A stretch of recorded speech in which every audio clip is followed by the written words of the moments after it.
Hakikanin soyayya tana cikin zuciya, kyakkyawa farar yarinya da ke zan ɗawainiya.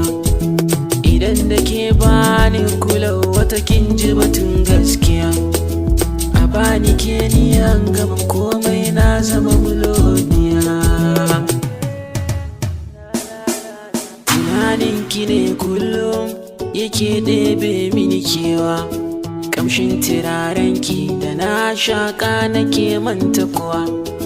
Hakikanin gaskiya gare ni kin zamto garkuwa, furanni na ƙauna na ɗauka kuma ni ke zan baiwa.